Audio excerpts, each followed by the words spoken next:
اعوذ باللہ من الشیطان الرجیم، بسم اللہ الرحمن الرحیم۔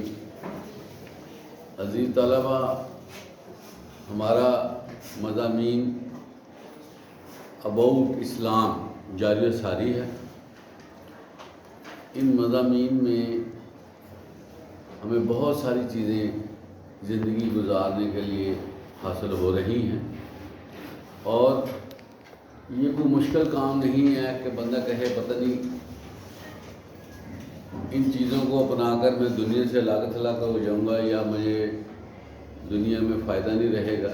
ہرگز نہیں۔ عزیز طلبہ، آپ اگر دوسرے ترقی یافتہ ملکوں کو جائیں، اس کو وزٹ کریں، اس کی ڈاکومنٹری دیکھیں، تو جو چیزیں ہمیں دین سمجھاتا ہے معاشرتی زندگی گزارنے کے لیے، اجتماعی زندگی گزارنے کے لیے، وہ ساری چیزیں اس وقت اہل مغرب اور بڑے بڑے ملک اس کو سنبھالے ہوئے ہیں اور گزار رہے ہیں۔ آپ کے سامنے متعدد بار میں نے جاپان کی مثال بھی دی ہے۔ تو جاپانی قوم ایسی قوم ہے جس کے پاس الہامی مذہب نہیں ہے۔ الہامی کہتے ہیں مذہب ایسا جو آسمان سے نازل ہوا، جیسے عیسائیت ہے، یہودیت ہے، اسلام ہے۔ یہ الہامی مذہب ہے، ان کے پاس کتابیں موجود ہیں، کوئی نہ کوئی لاہ عمل ان کے پاس ہے، اللہ نے ان کو گائیڈ کیا ہوا ہے، پیغمبر بھیجے ہوئے ہیں۔ تو کئی اقوام ایسی ہیں جن کے پاس یہ الہامیت نہیں ہے، ان کے پاس گائیڈنس بھی نہیں ہے کوئی باضابطہ طور پر، نہ ان پر مذہبی پریشر ہے کہ تم ایسا کریکٹر بناؤ۔ لیکن جاپانی قوم ایسی قوم ہے جس نے از خود فیصلے کر کے جتنی معاشرتی اچھائیاں بنتی تھیں نا، معاشرتی طور پہ اچھا بننا چاہتے تھے، وہ بنے ہوئے، اور انہوں نے اپنی اخلاقی طور پر بڑی قدغنیں لگا دی ہیں کہ ہم نے یہ کرنا ہے، یہ نہیں کرنا، ہم نے ایسے زندگی گزارنی۔ اور قومیں بنتی ہیں سیکریفائز کرنے سے، قربانی دینے سے، اپنا حق چھوڑ کر دوسرے کا خیال رکھنا، جس کے نتیجے میں بھائی چارے کا مثالی معاشرہ قائم ہو جاتا ہے۔ آج عزیز طلبہ ہمارا جو ٹاپک ہے وہ بہت ہی اہم ہے، بہت ہی پیارا ہے، اور اس کے بارے میں جاننا سمجھنا ضرورت ہے۔ وہ ہے ایثار اور قربانی۔ یہ دونوں الفاظ ہم پلہ ہیں، اور اسلام میں اس کی بڑی اہمیت ہے۔ انگریزی میں اس کو سیکریفائز کرنا کہتے ہیں، کہ اپنے حق کو چھوڑ کر دوسرے کو مقدم کرنا، یہ ایثار اور قربانی ہے۔ اور دین کی جو بنیاد بنی ہے عزیز طلبہ، یہ ایثار اور قربانی سے بنی۔ دین اس وقت تک ڈیولپ ہو ہی نہیں سکتا تھا جب تک یہ ایثار اور قربانی لوگوں میں پیدا نہ ہوتی۔ سب سے پہلے دین اسلام نے لوگوں کے دلوں کو نرم کیا ہے، اور آپ کو پتہ ہوگا اکثریت لوگوں کے دل سخت ہوتے ہیں، خود وہ زیادہ سے زیادہ فائدہ اٹھانا چاہتے ہیں، اس طرح کے دل ہوتے ہیں، اور دوسروں کو بالکل اگنور کرنا یہ وتیرہ ہوتا ہے، اور دوسروں کے خلاف محاذ آرائی کرنا اور دوسروں کو ڈیگریڈ کرنا، یہ دلوں کی کیفیت ہوتی ہے، جس کے نتیجے میں معاشرہ نقصان میں چلا جاتا ہے۔ اب دیکھیں کہ ہمارے ہاں وہ چیزیں موجود نہیں ہیں جو دوسری اقوام نے لی ہیں۔ ایک بندہ قریب سے گزرتا ہے، اگر اس کے ساتھ اس کا بازو لگ جاتا ہے، کندھا لگ جاتا ہے، یا کوئی پرابلم آ جاتی ہے، وہ فوراً پیچھے مڑ کے یہ کہے گا سوری، معذرت، وہ ایکسکیوز کرے گا کہ اگر میری طرف سے کوئی نقصان پہنچا۔ نتیجتاً دوسرا بندہ زیادہ مطمئن ہو جاتا ہے، اور بہت سے لوگ بات کرنے سے پہلے ود ایکسکیوز کرتے ہیں، اور اسلام ہمیں بتاتا ہے کہ پہلے سلام کرو پھر بات کرو۔ جو بڑے بڑے ملک ہیں ان کا کلچر دیکھ لیں، وہ پہلے سلام کرتے ہیں۔ اسی طرح آپ دیکھیں کہ جو ہمارا دین ہے ہمیں لوگوں کے ساتھ مربت، محبت اور قربانی کے بارے میں ہمیں ڈیل کرتا ہے۔ ہم قربانی دینے کی بجائے قربانی لینے کو پسند کرتے ہیں کہ کوئی ہمارے ساتھ نیکی کرے، ہم سے تو نہیں۔ لیکن عزیز طلبہ، آپ دیکھیں کہ یہ جو ویسٹرن کنٹریز ہیں، انہوں نے نہ صرف محبت اپنی انسانوں کے ساتھ ڈیولپ کی ہے، بلکہ جانوروں کے ساتھ بھی ان کی واضح محبت ہے۔ اور جس طرح انسانی ہاسپٹل ہیں، اسی طرح انہوں نے جانوروں کے ہاسپٹل بھی رکھے۔ آپ نے بہت سی ویڈیو ڈاکومنٹری دیکھی ہوگی جس میں کیا ہوتا ہے کہ کوئی جانور کسی گندے نالے میں، کھالے میں، دریا میں یا کسی طور پر وہ گر جاتا ہے یا کھائی میں، اس کے لیے ان کو جتنا بھی کام کرنا پڑے، خاص اس کے لیے کرینوں کا اہتمام یا اس کے لیے ہیلی کاپٹرز یا اور فورسز کا بلانا، وہ ایک جانور کی جان بچانے کے لیے سارا کچھ ارینج کر لیتے ہیں۔ جبکہ ہمارے ہاں تو لوگوں کو دھکا دینے میں خوشی محسوس ہوتی ہے کہ اس کو سلپ کر دو، اس کو اسکپ کر دو۔ اس لیے ہمیں ان چیزوں کو دیکھنا چاہیے، یہ ساری ہماری ہی تعلیمات ہیں جو غیروں نے لے لی ہیں اور ہم اس سے نکل گئے ہیں۔ اور پھر کیا ہے، اس وجہ سے ساری تلخیاں ہمیں برداشت کرنی پڑ رہی۔ جب عزیز طلبہ، یہ جو معاشرہ ہے یہ ایک جسم کی مانند ہوتا ہے۔ معاشرہ اگر ایک پہلو سے ڈسٹرب ہوگا تو باقی وہ بھی کرے گا۔ ہم سمجھتے ہیں وہ پریشان ہیں، یہ نہیں بات، بلکہ کسی کو پریشانی دیتے وقت یہ یاد رکھیں یہ پریشانی پلٹ کر آپ کے پاس آنی ہے، اور جس کے نتیجے میں پھر آپ کو وہ سہنا پڑے گا جو رنج مصیبت اس نے۔ تو معاشرے میں جو نفسا نفسی ہے، اس کے نتیجے میں سارے بندے پریشان ہیں۔ کسی سے پوچھ کے دیکھ لیں کہ تمہارے دل کا کیا حال ہے، وہ وری کرتا نظر آئے گا کہ یار مجھے یہ پریشانی ہے۔ میں نے تو عزیز طلبہ یہاں تک بچوں کو دیکھا ہے جو 9، 10، 11 سال کے ذرا سنبھالتے ہیں، ان سے کبھی کبھار بات ہوئی یا وہ اپنی ٹینشن کا اظہار کرتے ہیں کہ مجھے یہ ٹینشن ہے، حالانکہ بچوں کو ٹینشن کا دکھ تو نہیں ہے۔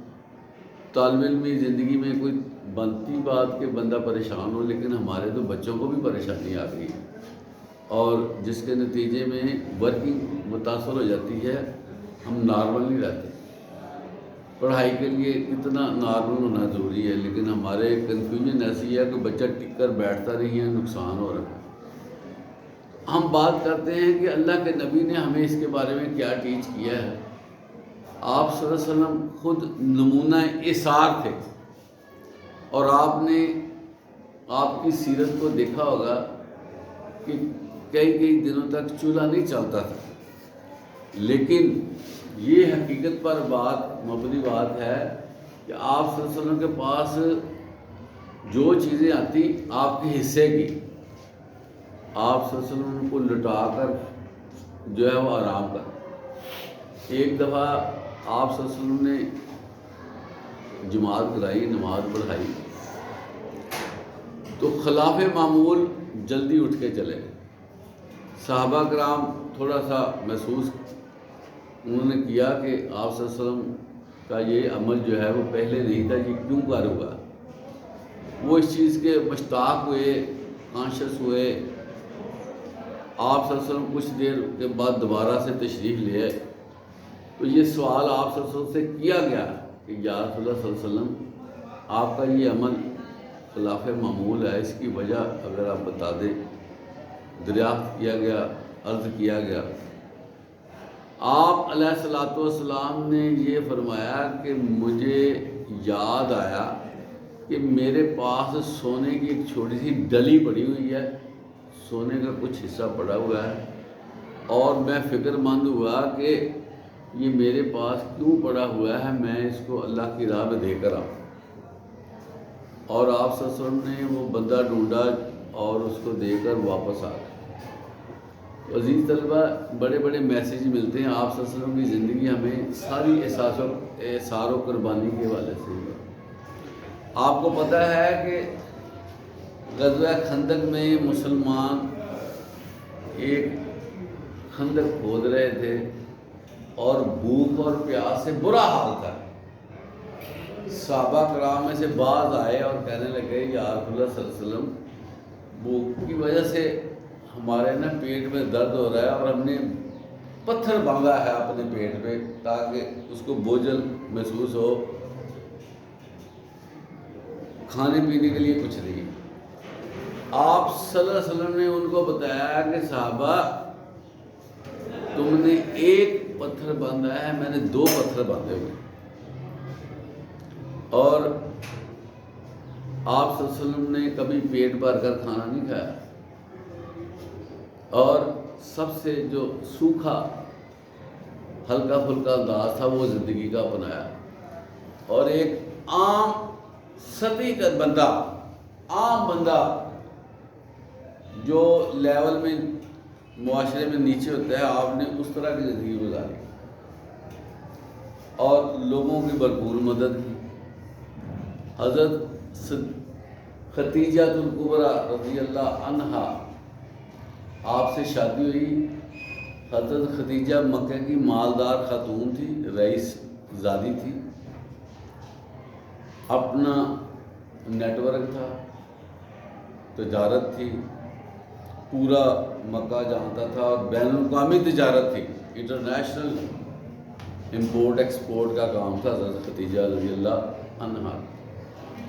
آپ سے شادی ہوئی تو حضرت خدیجہ نے جو اپنا مال تھا، کتنا زیادہ ہوگا، سارا آپ کو ڈونیٹ کر دیا، گفٹ کر دیا کہ آپ صلی اللہ علیہ وسلم لے لیں۔ آپ صلی اللہ علیہ وسلم نے وہ مال لے کر اس کو اپنی جاگیر نہیں ڈکلیئر کیا، نہ ہی اس سے زیادہ محبت کی، بلکہ اسی وقت اس کو لوگوں کو تقسیم کرنا شروع کر دیا، سارا مال ہی دے دیا، لوگوں کی دعوتیں کی، لوگوں کو فائدہ پہنچایا، جہاں ضرورت تھی وہ دے دی۔ وجہ کیا ہے کہ اسلام چاہتا ہے لوگوں کے ساتھ تعاون کیا جائے۔ آپ صلی اللہ علیہ وسلم نے فرمایا کہ وہ شخص کیسے مومن ہو سکتا ہے جو خود سیر ہو کر کھانا کھائے اور اس کا ہمسایہ بھوکا رہے، اور اپنے سے دینا، اپنے آپ کو پیچھے رکھ لینا، یہ وتیرہ تھا صحابہ کرام کا۔ لوگوں کی ضروریات پوری ہو جائیں، اور یہ کلچر اللہ کے نبی نے پیدا فرمایا۔ عزیز طلبہ، آپ کو پتہ ہوگا کہ جب مکہ سے مدینہ مسلمان ہجرت کر کے آئے تو خالی ہاتھ تھے۔ مکہ والوں نے، ان کے عزیزوں نے، ان کے خاندان والوں نے ان کو کوئی ایسا چیز نہیں لینے دی کہ یہ فائدے میں ہو جائیں، یہ ان کو کوئی کھانا پینا مل جائے ان کو۔ حتیٰ کہ عزیز طلبہ، ان کی جو بیویاں تھیں ان سے چھین لی گئی ہے، پتہ، ان کے بچے چھین لیے گئے صحابہ کرام کے جب مکہ سے مدینہ ہجرت کی۔ بے سر و سامانی کا یہ حالت تھا کہ کچھ بھی پاس نہ، زیرو پہ کھڑے تھے۔ آپ صلی اللہ علیہ وسلم نے کیا فرمایا؟ صحابہ جو مدینے کے تھے، انصار جن کو کہا جاتا ہے، ان کا کٹ کیا اور ساتھ مہاجرین کو بلایا اور یہ کہا اہل انصار کو کہ اے صحابہ، المسلم اخو المسلم، مسلمان کا بھائی ہے، اور مسلمان دوسرے مسلمان کو تکلیف میں نہ ڈالتا ہے نہ دیکھ سکتا ہے۔ چنانچہ جو لوگ مکہ سے آئے ہیں ان کو تم لوگوں نے اکاموڈیٹ کرنا ہے، اور آپ صلی اللہ علیہ وسلم نے بائی نیم بھائی چارہ قائم کیا. انصار صحابہ کے ساتھ ایک صحابی، ہر ایک صحابی کے ساتھ دوسرا مکے والا صحابی. پھر کیا نتیجہ نکلا؟ بڑی بڑی عجیب مثالیں سامنے آئیں. عزیز طلبہ، کیا ہوا کہ انصار صحابہ ان کو اپنے گھروں میں لے گئے اور کہا کہ یہ میری 2 بیویاں ہیں، ان میں سے جو بیوی تم پسند کرو گے میں اس کو طلاق دے دوں گا، تم اپنے کر. میرے پاس گھر کا یہ سامان ہے، اس کو آدھا ہم کر لیتے، بالکل مساوی تقسیم کر لیتے. گھر کی ملکیت ان کو نہ ڈونیٹ کر دی. یہ کیا تھا؟ یہ اثار اور قربانی تھی. وگرنہ عزیز طلبہ، جب بندے کے مسائل بنتے ہیں نا، اس سے چلنا مشکل ہو جاتا ہے. جب تک اس کو کوئی ٹیک نہ ملے، کوئی سپورٹ نہ ملے، بڑا مشکل ہوتا ہے. تو ایک یونیک مثال قائم کی اللہ کے نبی نے کہ صحابہ کرام کا آپس میں بھائی چارہ کروا دیا. نتیجہ تن کیا ہوا؟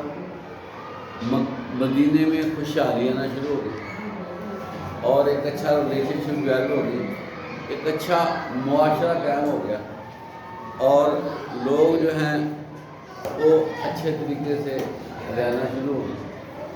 تو یہ اثار اور قربانی اسلام کا خاصہ ہے.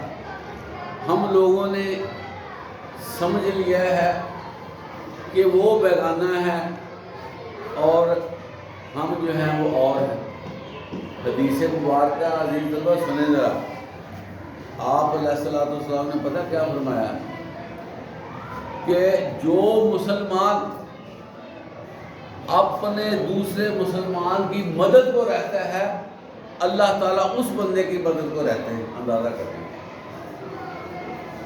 پھر اللہ تعالیٰ فرماتے ہیں قرآن مجید میں کہ کون ہے جو مجھے قرض دے، اللہ کو قرض دے، میں اس کے قرض کو بڑھا چڑھا کر واپس کر دوں گا. یہی کہ وہ دوسرے کی مدد کر دے، اس کو کوئی پیسے دے دے، میں ذمہ دار ہوں، میں تمہیں فائدہ پہنچاؤں. اور حدیث مبارکہ میں جو آتا ہے نا نیکیوں کا معاملہ، جو بندہ ایک نیکی کرتا ہے نا، اس کو کم از کم 10 نیکیاں، 70 نیکیاں، 700 نیکیاں اور بے شمار نیکیاں. یہ حدیث میں آتا ہے. بندے کے خلوص سے اس کو نیکیاں ملتی ہیں اور کسی بندے کا اللہ تعالیٰ نے حق نہیں رکھنا. جو بندہ کچھ کرے گا اس کو اللہ تعالیٰ اور دیتا ہے. اس لیے کسی کو پیاس ہے اس کو پانی پلا دیں، کھانے کی ضرورت ہے کھانا دے دیں، کوئی ضرورت ہے کوئی آپ کے کپڑے ہیں وہ کسی کو دے دیں اگر نہیں آپ پہن رہے.